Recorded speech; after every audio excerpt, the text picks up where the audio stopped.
Give me a D and a G. It's the Dawg and Gus Show. It's the Dawg and Gus Show. Hey, dog, your beard's looking flickin' great, my man. Thanks, Gus. I've been using the Bush Beard Wash. The what now? At Bush Beard, they know that every man with a beard is a unique beardo. And that's why they offer a wide range of products to cater to every beard's needs. Whether you have a long and luscious mane or prefer to keep it short and sharp, their products will help you achieve that perfect look. From the nourishing beard oil and balm to the refreshing beard wash, their products are made with all-natural local ingredients to keep that beard healthy, soft, and lustrous. The beard comb and brush are designed to detangle and shape your beard, making sure you always look your best. At Bush Beard, they're dedicated to providing the best possible grooming experience for all the beardos out there. So why settle for an average beard when you can have a glorious, well-groomed one? Try Bush Beard products today and unleash the full potential of your beard. Be sure to use Dawg and Gus 10 and get 10% off your order. Bush Beard, the small-town brand with the big old Canadian heart. Welcome to the Dawg and Gus Show. What's up, man? Not much, you. Well, you know. Here we are again. Another lovely evening. Another What a Monday. great day. It was like the gorgeous weather out there. It's like October and it's like 22 degrees outside. Take it. I will take it. Who are we chatting with today? We have a wonderful artist. Mm-hmm. Her name is Lynn. Lynn. Lynn, how are you? Oh, I'm doing really well. Thanks, guys. Thanks for coming. We were actually rocking your new album while we were hanging out here. It's excellent. Nice. Yeah, tell us a bit about that process. Did it take long to write? Did you find it a challenge? Well, I mean, it's my 10th record, so it's not my first rodeo. Yeah, fair enough. So Yeah. I've had lots of experience writing for albums, and lately, what I tend to do is I'll have a couple of songs sort of already finished, and then I decide I'm going to write for a record, and I'll set aside like 6 or 8 weeks where basically I write full time. So I just from like 9 to 5, and I'll just sit down, and even if I don't have any good ideas, I just sit there and I try to work on new songs and get enough material that I'm happy that I have enough that I can work with for a new record. That's awesome. So is this when you call up like Emma and say, Emma, come over here. Let's sit down and do some writing together, because we had a chat with her and she had nothing but nice things to say. She always makes me go to her house, to be honest. I don't think she likes to drive, so I always end up having to go to her house. I don't think that's very fair. Well, it depends, I think, if you're asking for her or if I guess, yeah. But I guess you're just a nice person, so that suits you then. Do you have who or what inspires you? Life inspires me. It used to be, back when I was in a really bad relationship, I used to write heartbreak songs because it was like what I was living.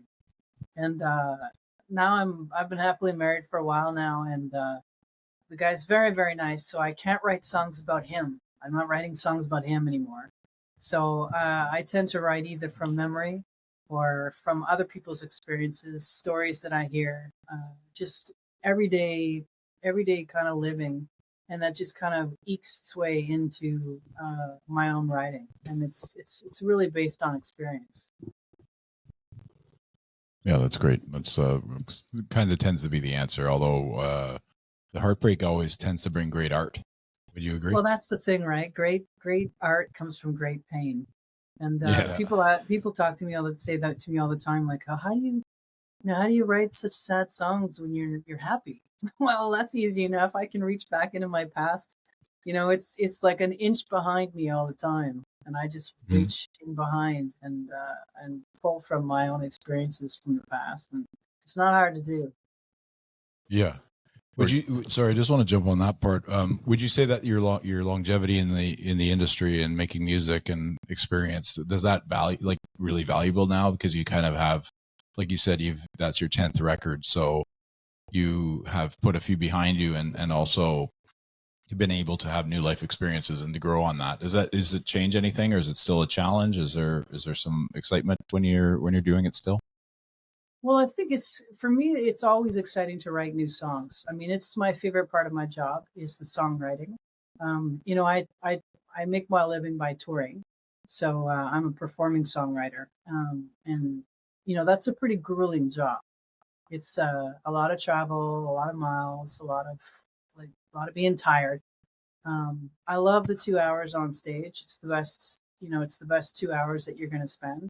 But everything that goes into it is an effort, and it's a lot of work. But the songwriting part of it is the joyful part, and it's the part that I love doing the most. And you know, co-writing with other people is a lot of fun. I really enjoy that process. Having two creative minds, sometimes three creative minds in the same room, seeing what you can come up with. It's just it's an amazing thing to go from 0 to 60. You know, like you have nothing, maybe a song title or something, and then at the end of the session you have an actual song, something that you want to, you know, that you want to share with people, and that's a magical thing. And so I think for me, I still get excited about writing songs, and you know, I think that if that ever went away, that's when I would stop playing. That's when I would, you know, stop being a musician, is when the writing part of it was no longer fun.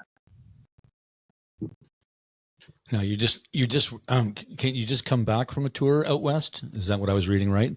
That's right. I was just in Alberta for a couple of weeks, and had a great time. People were lovely. The weather was great. Apparently they just got snow today, so I got out just in time.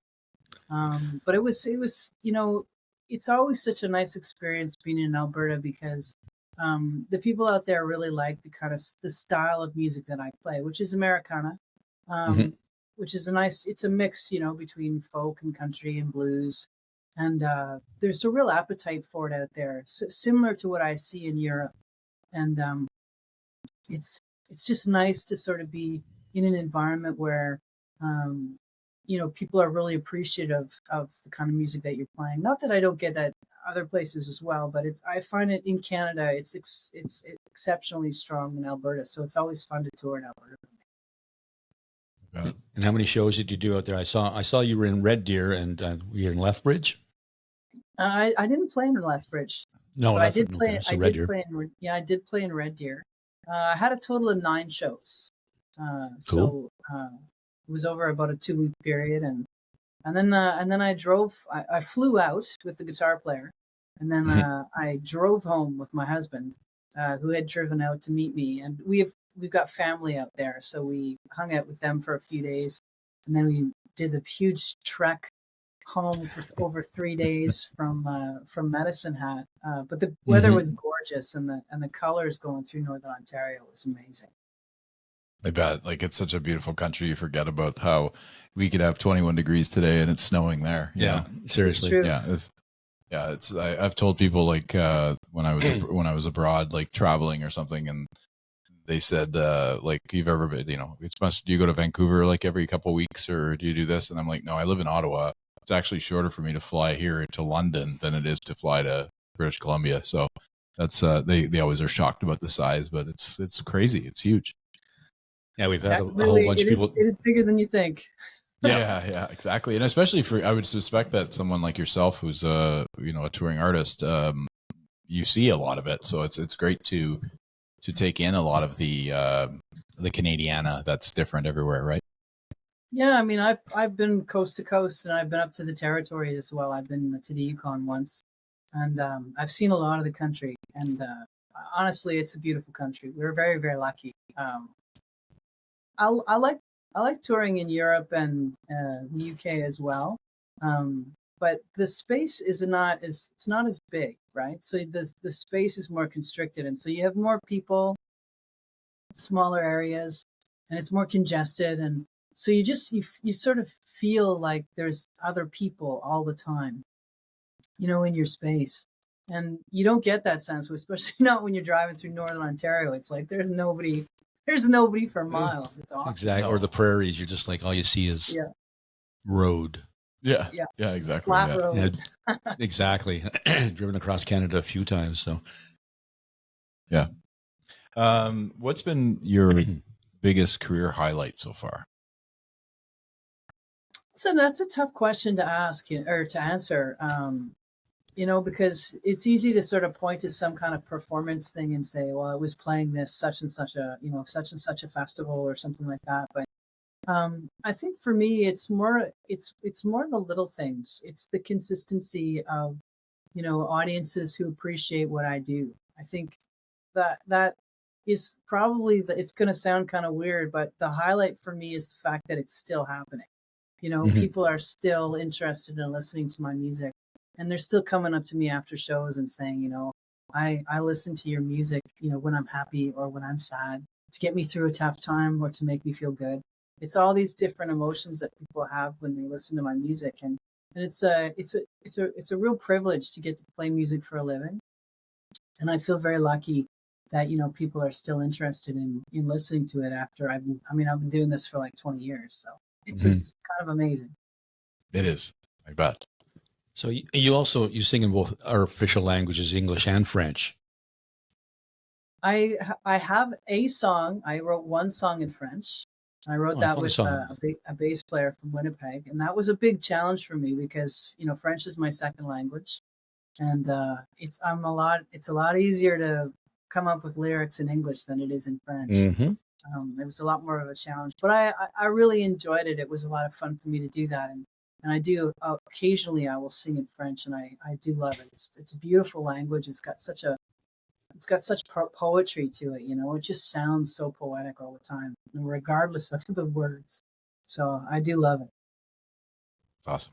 That was going to be my next question. What is easier, French or English to write in? And she told me. So she did, yeah. I don't have to ask. I think I would imagine that it's easier to write and probably sing as well in the language that you think in, right? Like if you're, you know what I mean? Like, yeah. That's the thing, and especially when it comes to lyrics. I'm a very image-driven writer. A lot of my songs have a lot of imagery in them, and so that subtle, that subtle play with words, it's a lot harder to do in another language because you just don't have the facility with the vocabulary that you have, when you're in your mother tongue. So I find it a lot easier to come up with clever lyrics in English than it does, than I do in French. Yeah. Confidence too, right? I think it all goes together. It does make sense, right? Yeah. Right. So I was reading through your stuff, and you're going to say something to Gus that he's not going to really care to hear, but you weren't the biggest hip fan until what? Well, see, this is the thing, right? It's not that I wasn't a hip fan. It's just that I wasn't someone who listened to the hip. Mm-hmm. It's just not, for whatever reason. I don't know why, but for whatever reason, I'm like one of the few Canadians who didn't spend a lot of time listening to the hip. And so we were on tour just recently, and what we like to do when we're on tour is we pick a show that we're going to watch after we play our shows. So it's just a nice way to kind of wind down after a show. We just put something on, on one of the streaming services, and the hip documentary, I hadn't watched it yet, but my guitar player had, and he's like, it's really good. So I said, well, why don't we watch it?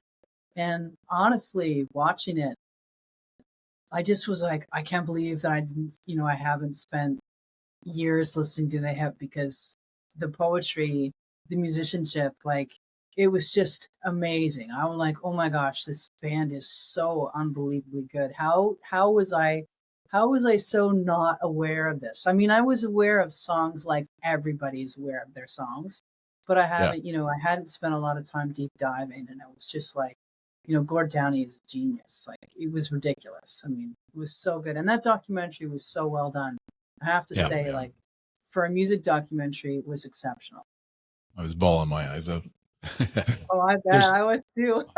Yeah. I'm a huge fan, and like that was just a trip down memory lane for sure. Like, as a young guy starting to listen to them, and then even into my late 30s until he passed away, and it was just I think that as a musician, to say like he was such a genius, and the fact that he used Canadiana as poetry and his experiences, and Fiddler's Green about his little niece that died, and it's just like, okay, like, it just was something that, you know, you listen to music and people resonate with you, and that's what it was for me anyway. I'm a huge hip fan. So it was funny. It was a funny question, Dog, that you thought she was going to be all fired up, but she's not. No. I just read that she was a fan, but until she saw the documentary, and you kind of just like, oh my God. We forget about them sometimes. Yeah. Some of the old songs that I go through, their old albums, and not the hits, right? You go through the other ones that are just sort of, anyways, we can go on and on. But going on that, like, who, if there was somebody that you could collaborate with personally, like that you resonates with you, is there someone you could think of that you'd like to collaborate with? I would love to write with Patty Griffin. I mean, I'm such a huge fan of her music, and she had a huge influence on me. You know, when I was writing for a record that I put out in 2014 called River of Sand, I was listening to her quite a bit, and she's just such a brilliant lyricist. I mean, she's a great singer too, but I mean, she's just so good with words, and I just think it would be a thrill to sit down and actually write a song with her. I think that would be the coolest thing in the world. But that would definitely be a bucket list thing for me, is to actually get to sit down and collaborate with Patty Griffin, because I'm such a fan. The only thing is I'd be worried that I'd be such a fangirl that I would be not on my A game, because I'd be so afraid of like not being any good. Well, that's not. I don't think that would be an issue. I think you'd be fine. Yeah. I mean, you think you'd be fine, but in your own mind, you'd be like, "Oh my God, did I just say something stupid?" Like, you just always, yeah.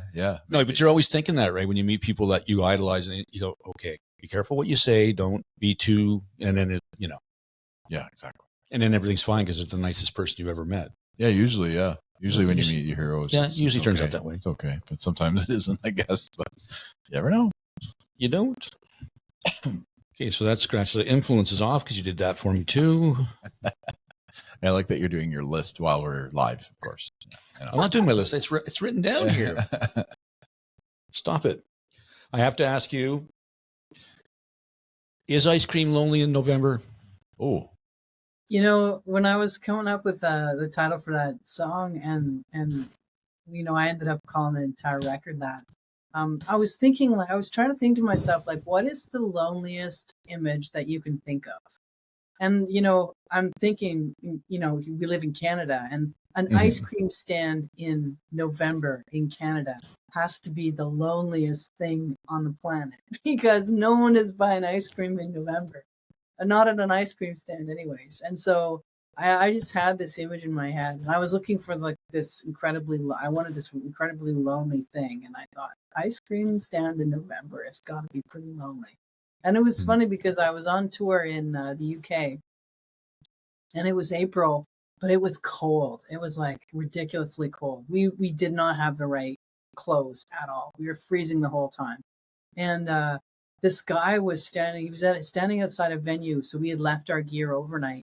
We were picking it up the next day, and we're walking through to the venue, and this guy is standing there, and he's got this, like, it's a boutique ice cream vendor. So beautiful little ice cream stand, but of course he's sitting there in a coat and he's freezing. He looks cold, and no one is coming up and buying ice cream. And so I sort of start to approach him because I want to take his picture, and he thinks that I'm going to buy ice cream. So he like lit up and he was all like excited. And then I just said, like, you know, can I take your picture? And he's heartbroken real time. He was like, it yeah, was the sure. saddest thing. Yeah. Lynn, you didn't buy ice cream after that? Oh my I didn't goodness. buy ice cream. She was cold. She was cold. I would buy the ice cream. I feel guilty about not having bought ice cream. Your biggest regret. Yeah, I was gonna say, what's your biggest regret? And then there it is. That's didn't buy ice cream from that guy. Yeah. Did you get a picture? Yeah, so I got a great picture. Excellent. What about an ice cream? Just walk down the street and kind of dropped it into the garbage as you walk away from it. No, you'd still eat it. I mean, I would have. I understand the premise of it, but I'd still partake if it was there. You know, like, I mean, you're not gonna say no to ice cream. Never. If there was a venue that you could play in anywhere in the world, which one would it be? Well, probably the Ryman Auditorium, just because of the history. I mean, that it would just be an incredible thing to play there. Just all the different artists that I adore and love that have played there over the years. It would just be a thrill, I think, to be on that stage. Yeah, I bet. That'd be pretty huge. Yeah. Yeah. I'd love to go there. I've been to Nashville. I just haven't been to the Ryman. No? Nope. Anybody famous play there? No. Okay, Nobody fair famous. enough. Maybe Lynn can get there someday, and then it'll open up a little bit after We'll check that. it out. Yeah. Yeah. It's Ryman. I'll guest list you. Yay! There we Woo! go. We're in. Nashville, let's go. I'm down. New boots. New boots and a new hat. I could do that. Yeah. What do you got? I just gave her one. What is your songwriting process like? Normally, I'm on a guitar. Probably 95% of the time that I'm writing songs, I'm sitting on a guitar, and I'll just kind of start hammering out a chord progression. Now, I'll start working on a melody of some kind, like start humming a melody, and start kind of coaxing the melody out of the chord progression, and then from there the lyrics come. So maybe I have an idea already about what I want to write about, or maybe I don't. But a lot of the times it's just me sitting for hours playing on the guitar and just coaxing the words to come out of that from me doing that. And it's a way that I've written for forever. Like, it's always been the way that I've written, and I don't know what it is. I mean, very rarely I will write lyrics away from a guitar, but then it's a real nightmare to actually come up with the music for the song. And I mean, a lot of the times when I do that, I'll end up having to, come up with 3 or 4 different ideas before I land on the way the song is supposed to sound, because I did it backwards. That makes sense. I mean, everybody's process is different. Some people write and then put the music to it, right? Yeah. Now, I'm wondering too, like I always ask, do you have, like, when you're sitting down with your guitar, do you have a name for the song, or does that come later? Or do you sometimes have the name for the song and then you kind of just go through the process of writing the lyrics for it? Well, titles are really important. So, and titles are typically, most of the time, not always, but most of the time the title is in the chorus. Mm-hmm. So if I do have an idea for a title, and I have written, like 100 Mile Wind, for instance, is a song where I had written down 100 Mile Wind in my phone, and I had it in there for a couple of years before I wrote the song. But I had the idea for it. And same thing with Princess NRP, which is on the most recent record. That was a title that I had in my phone probably for, I don't know, 5 or 6 years. But I didn't know what I wanted to write about. And so a lot of the times I don't have a title already, but it's quickly developed because I do tend to start with the chorus. It's rare that I start with a verse. Usually I start with a chorus because it's the hookier part of the song, and it's melodically what I'm most drawn to. So I'll typically be working on the chorus first and come up with that. Now, that's not always the case, but most of the time. Fair enough. On the new album, Just a Poet, which song is your personal favorite and why? My personal favorite is probably the title track, Just a Poet. And it's an incredibly sad song. It's a very, very sad song.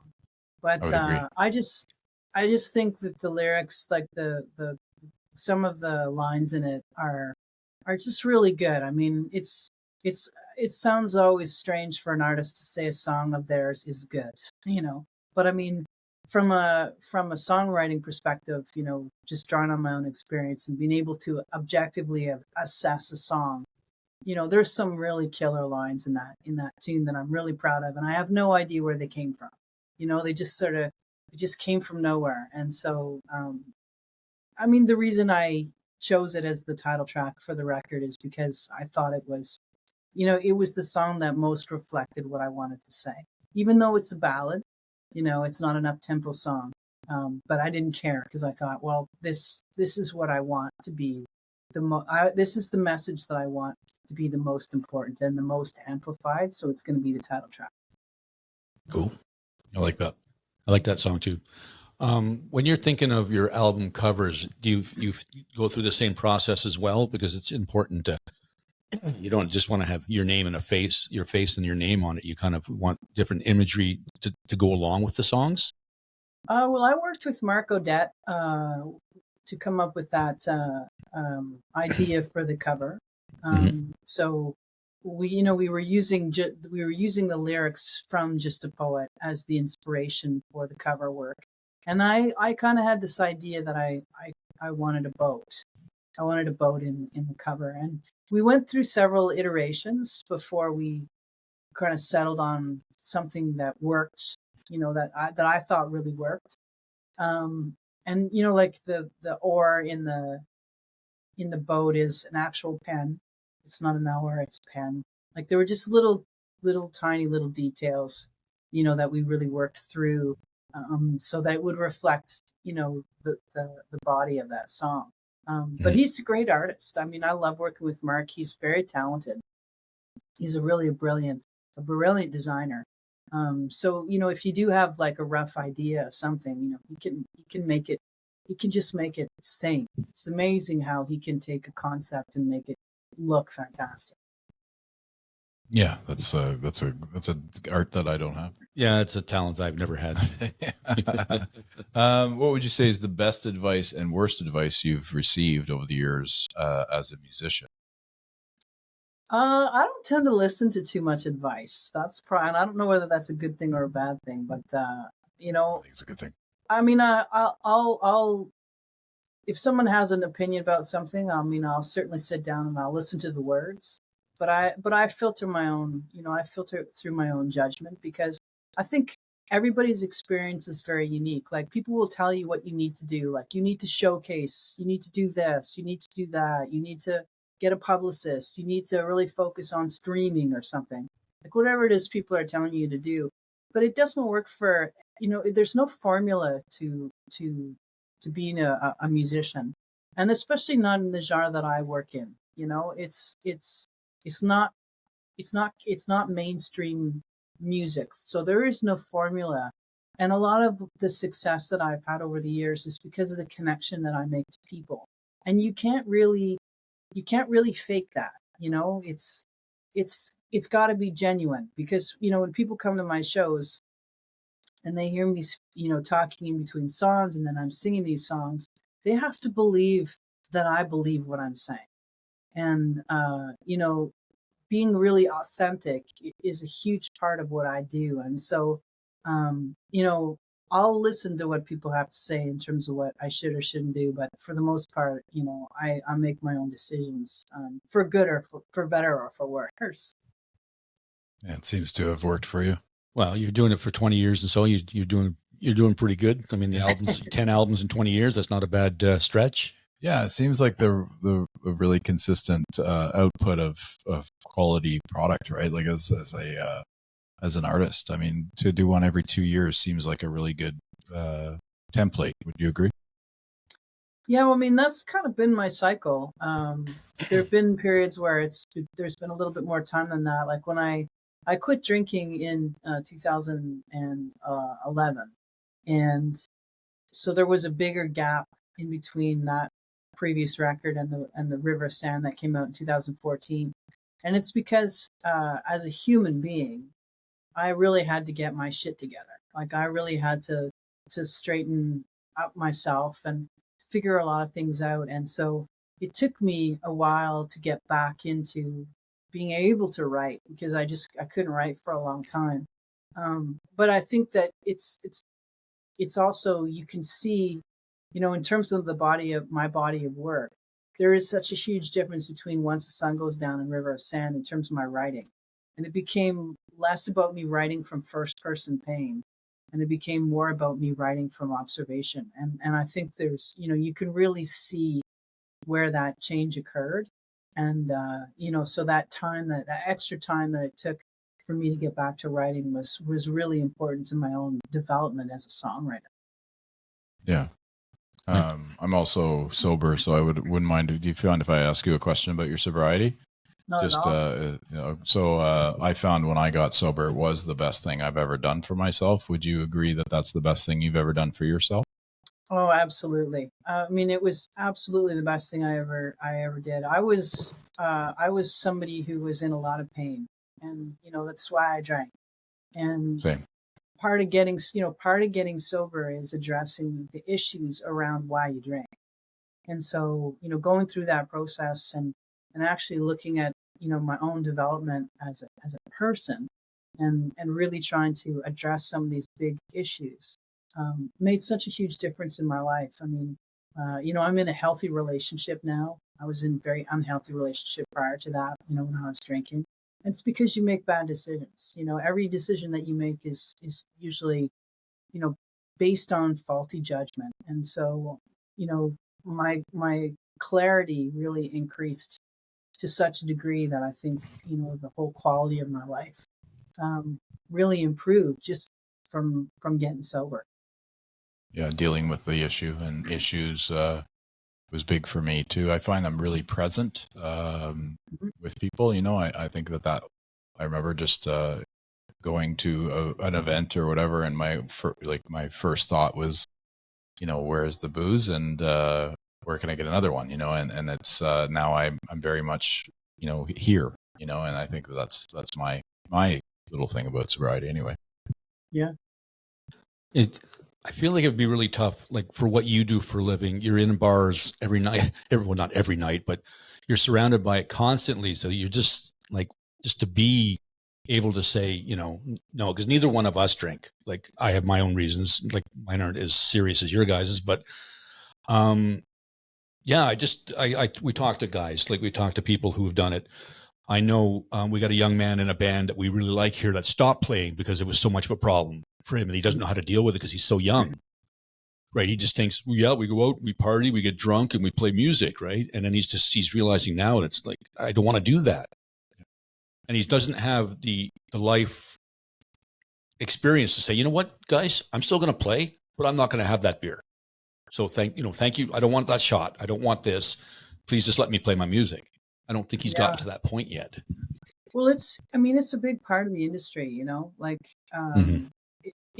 I always used to joke, it's the only job that I know of that you can drink on the job. I mean, Yeah. It's not a big deal if you've got a drink on stage. Like, Mm-hmm. I mean, it was always my rule was that I never let my side musicians have a drink on stage, including myself. Just because I always felt it was very unprofessional. Like, you don't drink in other jobs, so having a drink on stage just looks bad. It makes you a bar band, and I don't play in a bar band. Good answer. And That's great. that was just that was kind of the one rule that I had. I used to drink a lot after the show, not before, but after. But it is tough. I mean, it's really, really tough to stay. It's tough to stay sober also because of the pressures that you're under. Mm-hmm. I don't think there's a more unstable profession that you can be in. Being a live performer is just, it's brutally inconsistent all the time. Like, you never know. You might have a great run of shows, but then what's going to happen next week? You just don't know. And you're always trying to plan, far out and everything. But especially in the climate these days, it's more of a challenge than ever before. And so, wanting to sort of dampen the worry around that it's easy to fall into that, because, have a couple drinks and it will relax you. Mm-hmm. Yeah, for sure. Yeah. Do you, when you're doing your touring and stuff, is it you personally that are saying, okay, we're going to go to Alberta, we're going to play here, here, here? Do you search out the places you want to play, or do you have somebody else that helps you with that? It depends on the territory. So I do my own booking in Canada, and I do some of my own booking in the United States. But I do have an American agent, but sometimes I find that I just get better results when I do it myself, just because I think about me all day, every day. Agents have rosters, and they don't necessarily give that roster the attention just because they don't have the time. But when it comes to overseas stuff, I really rely on agents for that, because it's very difficult to book a tour in those foreign markets, in the UK and in Europe. It's a challenge. It's a lot easier to do it with an actual agent. Yeah, no doubt. How do you deal with creative blocks or performance anxiety? Well, luckily, I don't get a lot of performance anxiety. I don't know whether I'm just too stupid to get nervous, but I don't tend to think too much about how I'm going to mess up or anything like that. So from a performance perspective, I don't have a lot of anxiety. But when it comes to creative blocks, I mean, that's something that every songwriter, suffers from. And I find one of the best ways to get around that is to co-write. If you're really blocked, get in a room with another writer, rely on them to have an idea, and then, build it from there. And then, hopefully that'll prime the pump and get you going again. But the other thing too is that I've been doing it long enough that I don't worry anymore if I go a couple of months without writing.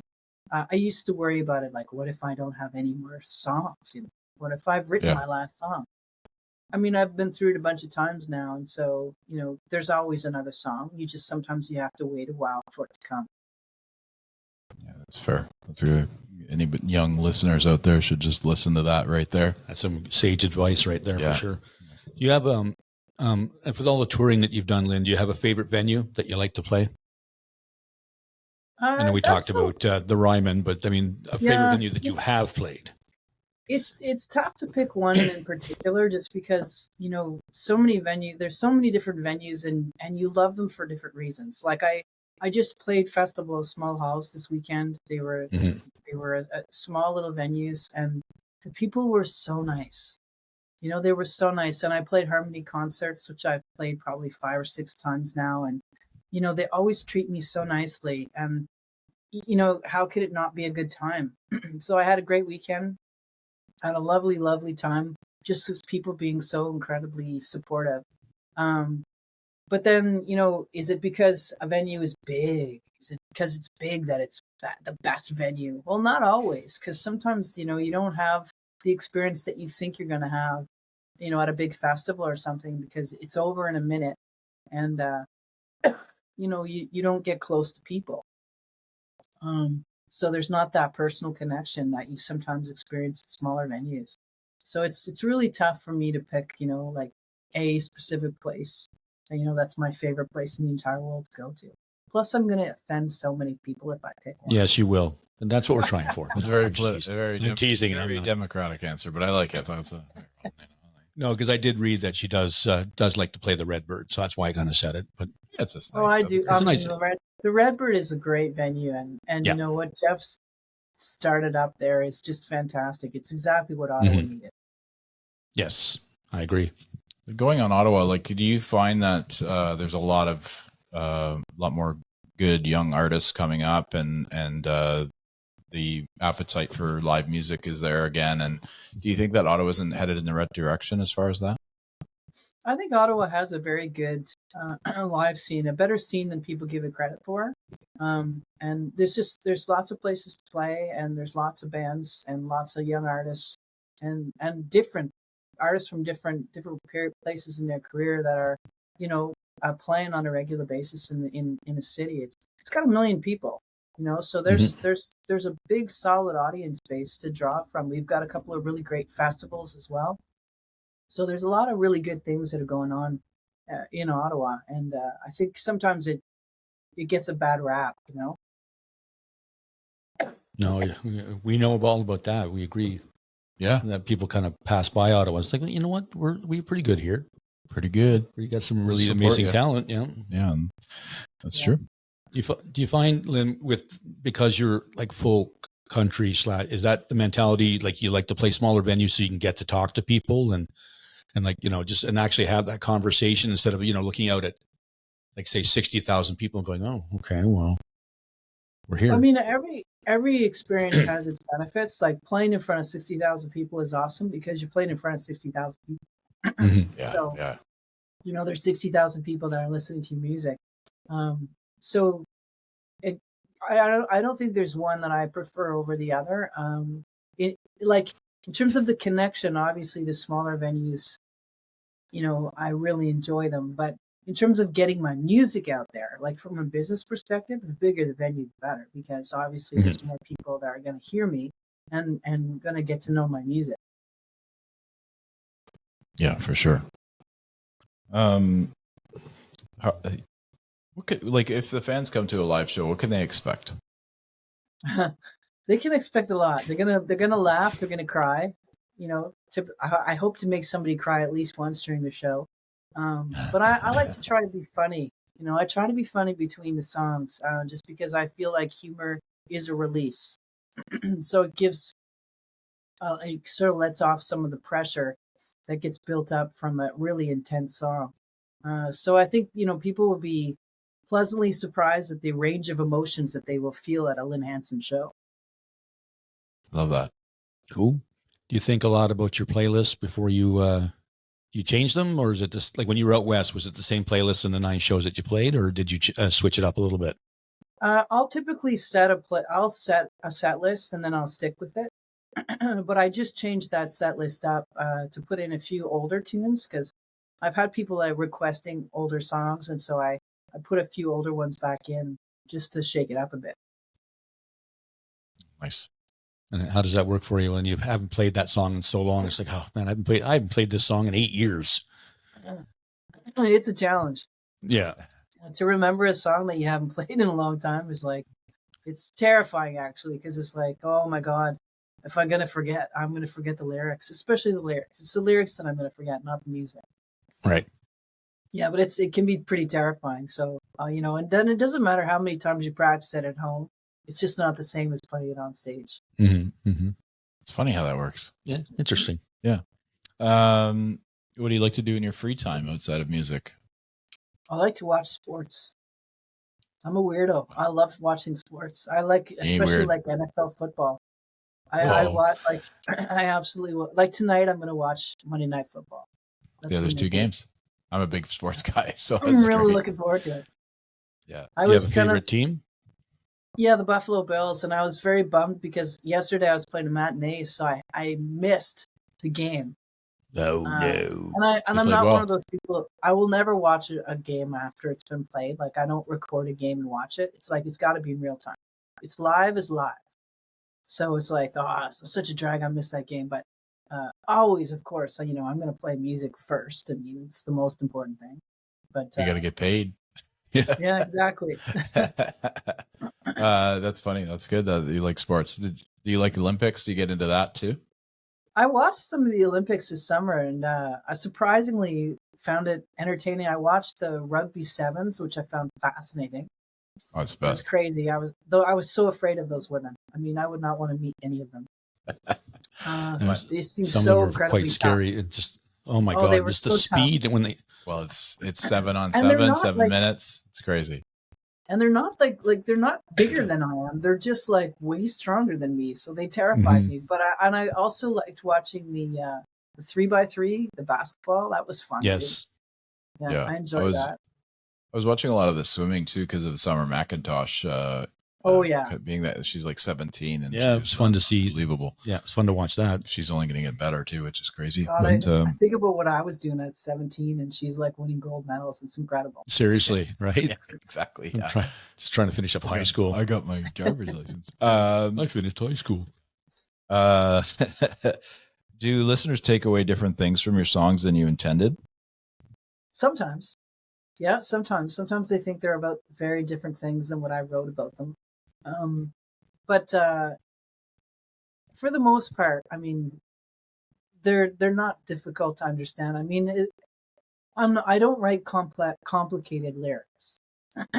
They're not hard to understand. Like they're not really out there. You know, they're not conceptual. So a lot of the times, you know, when you're listening to the lyrics, it's pretty straightforward in terms of being able to understand them. But I mean, I have had people, you know, well, I've certainly had people sing the wrong words. That's always funny. Mm-hmm. Yeah, when you sing it with conviction, though, you just like people believe that you're right. So that's right, like your whole heart. And then it's correct because that's how you sang it. Yeah, exactly. I admire your enthusiasm. The words are wrong, but I admire your enthusiasm. Yeah, thanks for coming out. Get a t-shirt. What was there anything in particular that inspired you when you were writing the song Rubik's Cube? This is a personal question. Okay, so that song, I wrote it with two co-writers, Emma Lamontagne and Terry Fernahau, and I brought the idea of the song, not the Rubik's Cube part. That was Emma's idea, but the idea of what the song is actually about was the story of a bad relationship that I was in. And it was something that I had wanted to write for a long time. And I just hadn't written it.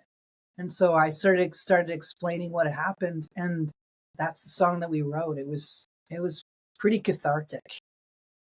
I bet. Cool song. I like that song. That's why I asked. Thank you. Yeah. Now, when you sit down with Emma and is it Terry? Yeah, Terry. Do you have an idea? Like, are you just start talking, and then it's like, hey, you could do a song about that, or do you come in with ideas of what you want to do, and then you sit down and see what kind of hit it off of them and see what they think? Sometimes Or there's vice an versa? idea. Sometimes there's an idea already. But a lot of the times we are just sitting around talking, and stuff comes from that. Especially when you're writing with 3 people. Mm-hmm. It's a little different than writing with just 2, because 2, it's one-on-one. And so the conversation is just, you and me. But when there's a third person, it becomes a lot more conversational. And so ideas can come from that conversation that you have. That's cool. Yep. I wonder what that's like. Yeah, because you sit around, because I've read about like writer circles, right? Like you've got a huge one back in the States in the year, Steve Earle, Rodney Crowell, Emmylou Harris, all used to hang out in this house together and write songs. Yeah. And I just, I can just imagine like just being a fly on the wall of that house and just listening to, the songs they're coming up with, right? Yeah, of course. Yeah. Speaking on that, what is your favorite song by any other artist of all time? Oh, Useless Desires by Patty Griffin. Okay. It's like a quick answer. A ridiculously good song. It changed how I write. I listened to that song nonstop for 3 months. Oh, that's my cool. absolute favorite song of all time. Okay, so I was going to ask you, is there somebody that you wish you'd written songs that they have? And I'm just going to stop there. Yeah, exactly. Yeah. Yeah, you know the answer to that. Yeah, we know the answer. Patty Griffin. I'm hoping she hears this podcast and then she agrees to go on tour with me. Yes, we're going to send it to her. Now, when you're looking back, do you ever go back to your first album and go, what the hell was I thinking? When you're looking at, when you're looking at the song structure or whatever, and you're kind of going, wow. Or are you just that was there, that was then, and this is now. I definitely cringe. When I hear my early stuff. Yeah, I think probably most songwriters do. Maybe they don't. I don't know, but I do. Yeah, absolutely. Yeah, I'm sure they do. I mean, because you grow, you change, right? Exactly. I'm a better songwriter today than I was 20 years ago, for sure. Yeah. And no doubt. What do you think makes your music unique? I think it's a combination of my melodic structure and the lyrics that I have. I've been called a heartbreak poet, and I've been told I'm a very poetic writer. And I think that my approach to lyrics is probably pretty unique. And then I think too, just my melodic sensibility is a little different in terms of, what I build into songs. It doesn't sound like anybody else because it's a mix of a whole bunch of things that I used to listen to. And they're not like the standard things. Like I used to listen to a lot of jazz and a lot of bluegrass. So my melodic structure is a little bit off the wall sometimes. Yeah, fair enough. I saw that there's a little, there was a quote, you're Canada's own Queen of Americana. Yeah. What do you think about that little title? Well, I mean, I want a crown. Like, I think. Yeah, seriously, where is the jewelry? Yeah, I want to wear the gold, bling, baby. Yeah, if you're gonna get called it, you should get to wear the bling, right? I think I should be wearing a tiara at all times. I think so too. Yeah, especially that designation. Yeah, for sure. Yeah. Queen of Americana. That's the Canadian Queen of Americana, which is an interesting thing on its own. What would your tiara look like? Oh, well, it would have, because it's Americana, it would have to have some black leather on it for sure. Yeah. Oh, no doubt. Yeah. Yes. It's got to be tough. Black leather. Pretty sparkly though, but it would definitely be very sparkly. Sparkly and tough at the same time. Sparkly leather. I like that.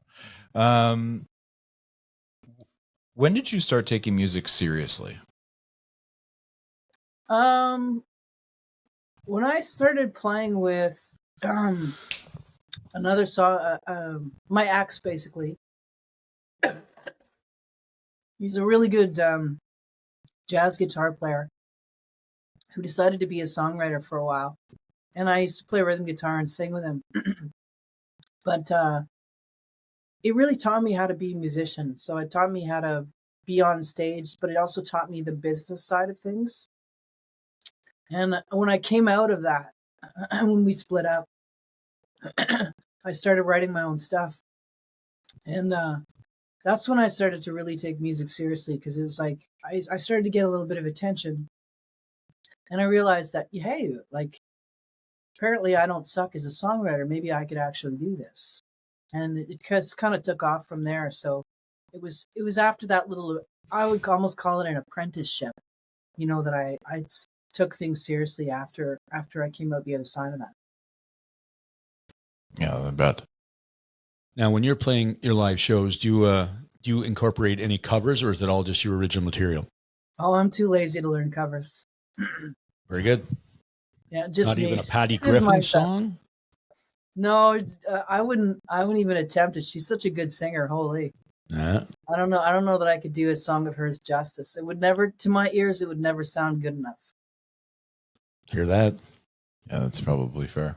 Some things are left to be left. Yeah, no, I know. You know how I feel about covers of certain artists and stuff. So Yeah, I get that. Yeah. I mean, some covers are actually good, but Mhm. it's tough to do. So we have a question that we ask every artist that comes on, and it's kind of it's a subjective question, I would suspect. There's 2 decades of music that we discuss. Obviously, the 60s and 70s, everybody can agree is pretty good. But if you were to choose between the decade of music in the 80s or the decade of music in the 90s, what would you choose? Oh, that's so hard. That is so hard. We ask the hard questions here. Yeah. I think it's a I tough, would probably hard-hitting show. I think I would probably take the 90s. She was going to say 80s, I don't think and then so. she changed it. I'm No, going she to take the didn't. She wanted 90s. nice. Darn it. We'll take the edge that was in the 90s. There you go. Yeah? Yeah. What in particular had the edge for you? Well, other than just YouTube, stuff like Nirvana and that kind of thing. Yeah. Grunge. Stuff with some attitude. Getting that from But you. I mean, Yeah. what I was listening to in the 90s was jazz. So Like who? Keith Jarrett. Okay. Joe Pass. Hmm. All kinds of, a lot of guitar players. Even Went like through a- shredders like Joe Satriani, Yeah, Eric I went through a Johnson. big David Sanborn Yeah. for a while. Liked him a lot. Yeah? Yeah. Got into him for a long time. So it's like I just wouldn't listen to anything else. I don't know why. I think you just go through, I think that throughout our life, like if you look at the entire book of each life, everybody has a time in their life where they're listening to certain music. Some that, like you said, make you laugh, and some that make you cry. And I think that that's the beauty of it. It's a language. It's something new for you to learn and think about. But as a songwriter, I think it's amazing that you could probably change what you put out, as far as, because it's going to depend on your personal feelings at the time. So it's cool. I love music. Too bad we're not talented enough to do it ourselves. I play guitar. Yeah. I play the stereo. Now, Lynn, which would hit you more in the feels? Somebody recording one of your songs that you've written, or being at a show and the audience singing the song back to you? In the right words. Yeah, with the right words. Yeah. Somebody recording a song. Oh, really? That would be, because that's somebody, that would be another artist valuing what I do so much that they want to do a version of it, that they want to do their interpretation of it. And that is the ultimate compliment to any song. And ultimately, I'm all about the song. So, I mean, it's fun. It's fun when the audience sings along. But having somebody want to actually, have a permanent record of something that I've written that's pretty cool. Not bad. And would you be okay if they took license with it and just did their own thing to it? That would be fine as well. Oh, I'd love to hear an interpretation. I mean, that's so much better in terms of, when you are going to cover a song, you should make it your own. Mm-hmm. So hearing it done differently I would love to hear it, I'd be like, oh, this is so great. Yeah. Yeah. I just got to call Patty Griffin and ask her if she wants to do. Oh, give her a Yeah. shout. Yeah, Yeah, if she wants to do dial one, there. yeah, because we're like this. Yeah. What do you think is the state of the music industry today, and where do you think it will go in the future? Well, it's pretty tough. The industry is very top down, top heavy right now. Like, the few at the top have everything, and everybody else is struggling, and in a big way. I mean, and that's not me complaining because I'm a little artist. I mean, that's just across the board. Somebody just sent me an article where they were saying that the average number of tour dates has gone from 22 down to 11 on typical tour in the UK. And it's just because there's fewer venues, and people are losing money on tours, and it's just, with streaming and stuff, like it's really taken a hit. It's taken such a bite into the merchandise, the viability of merchandising and stuff. And it's it's just harder and harder to make a living as a musician, unless you're one of the 1%. And I think that that's kind of like, that's the crisis that has taken over the music industry right now. It's just, there's so many artists who are struggling to make ends meet, and I think it's just gotten a lot more difficult after the pandemic. So in terms of where it's going, it's hard to say. Like, I wouldn't want to be a 20-year-old songwriter coming out right now trying to make a living, because it's tough. It's really tough. And, trying to bank on going viral or becoming huge, it's like a long shot. It's like making the NHL. You could be a really good hockey player and never make the NHL. Like, you can be really good and never make a living at it. And you can really struggle and, be in the minor leagues your entire career. And you were just like a half second away from being good enough. And I think there's a lot of similarities between, say, professional sports and being a musician, in that, there is like the big league, and then there's everybody else. And it's become incredibly competitive, and a lot of artists are moving down a level, and that makes it tougher for people like myself, because you're seeing artists that used to play theaters are playing clubs. Well, I play clubs, so now I'm going up against an artist that used to play theaters, and who's going to get booked? Well, not me, right? And everybody's getting knocked down a peg, and it's just kind of the reality that we're facing right now, in terms of people's attention spans, in terms of going to shows and stuff like that. It's we're at a tough time, and it'll be interesting to see how things are going to pan out.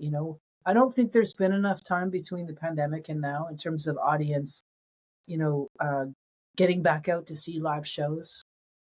People's habits changed, and we're trying to change them back, and it takes a while to do that. So we'll see how things go. I think that's a great perspective. Yep. There's a lot of top heavy industries right now because of a lot of the technology and sort of who gets more popular because of certain things. But I agree with that, because people's attention spans, it's like wild. Like, it's like Dawg makes fun of me and my music because I'll switch songs fast, but I do listen to a full album that I enjoy, right? And it's like it is. I think that's a great answer for that. I hope it changes in a sense that people see that the streaming services are paying artists like a fraction of a penny on every stream, and then if you go to their show and buy a $10 CD or a T-shirt, you're really helping them substantially, right? So yeah. I'd like to sit down with you and have you go through a whole album. Me? Yep. Oh, okay. Yeah. Mm-hmm. Well, name any Tragically Hip's album, and I'll listen to the whole thing. I know. No, he's joking because we drove to Montreal once, and I don't think I heard a whole song the way there and the way back. I was excited. I got jacked up. So Yeah, I, and he was, around. I got to find the perfect song. But when he found it, he didn't We were play in it. Montreal. We were there. Although I have listened to the whole album of Just a Poet, and I have to say it's beautifully done, and thank you for putting it out there. It's really great, and thank you for coming on with us for tonight. That was really was awesome. Absolutely my pleasure. I have to apologize. I seem to have gotten myself a little bit of a cold today. No apologies necessary. We appreciate the time spent and giving us some insight, and obviously a very professional artist, which is great to hear. I love hearing the answers like that. Yeah, some amazing answers. Yeah. Emma told us you would be like that. Thanks for having me. It was fun to chat. Yeah, well, yeah, for sure. We'll see you at a show at some point, I'm sure. Sounds good. She does play a few. Yeah. Have a great night. Okay, well, thank you so much. Dawg and Gus, Dawg and Gus, Dawg and Gus.